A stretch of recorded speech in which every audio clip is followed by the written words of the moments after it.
In central Madagascar, what was once a dense forest on the side of a mountain is now dotted with mines, where thousands of people risk their lives daily looking for precious stones. The workers are lowered into tunnels that stretch up to 70 meters deep in the mountain. Many struggle to breathe, and the air needs to be pumped constantly. I'm not afraid at all. I'm used to this work, I make money out of it, and I'm not afraid. According to the UN, climate change has caused such widespread drought and famine in Madagascar that people are forced to cut down trees, to sell coal, and engage in activities such as illegal mining. Deforestation has also affected the country badly and therefore increasing its vulnerability to the effects of climate change.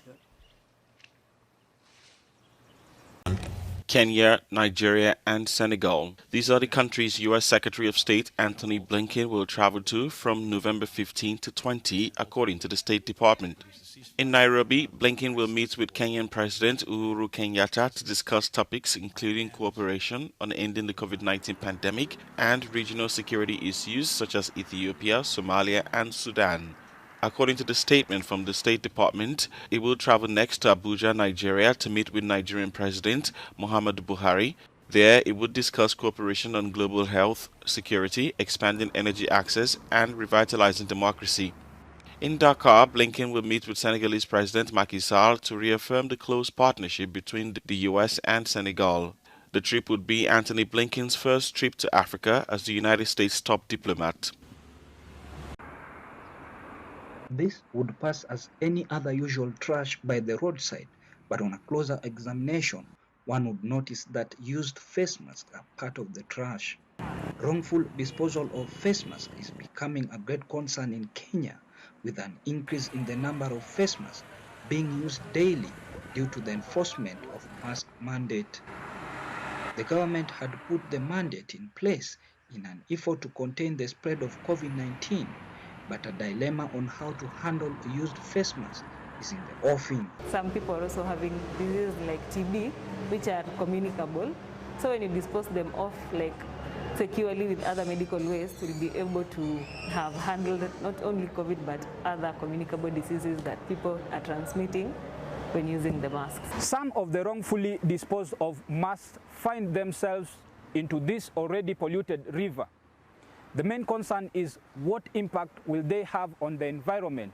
The Ministry of Health, in conjunction with the National Environment Management Authority of Kenya, NEMA, had laid down guidelines on how to safely discard the face masks, but that has not helped much in solving the problem. In a home setup, I'd advise masks to be banned after they are used, so that we're also going to handle the issue of people who are going to take masks that have already been used and just wash them and resell. Ronald Agak for Africa News in Nairobi, Kenya. Seen as one of the very controversial figures in South Africa, residents of Pretoria on Friday remember South Africa's last apartheid president de Klerk, who died at the age of 85.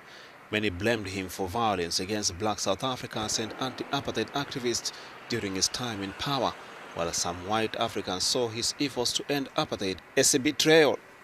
Well, I salute him for what he did, because he worked hand in glove with our Honorable President Nelson Mandela. I salute Mr. Mandela, because after Mr. de Klerk, negotiated with our President Nelson Mandela, we were liberated.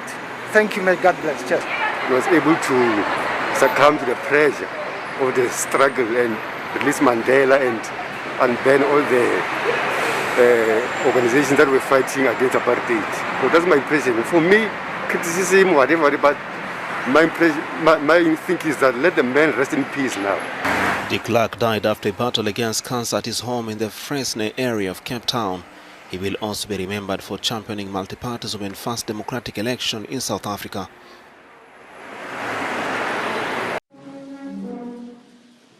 Moscow vowed Thursday to continue military ties with Mali and to defend the Sahel state's territorial integrity.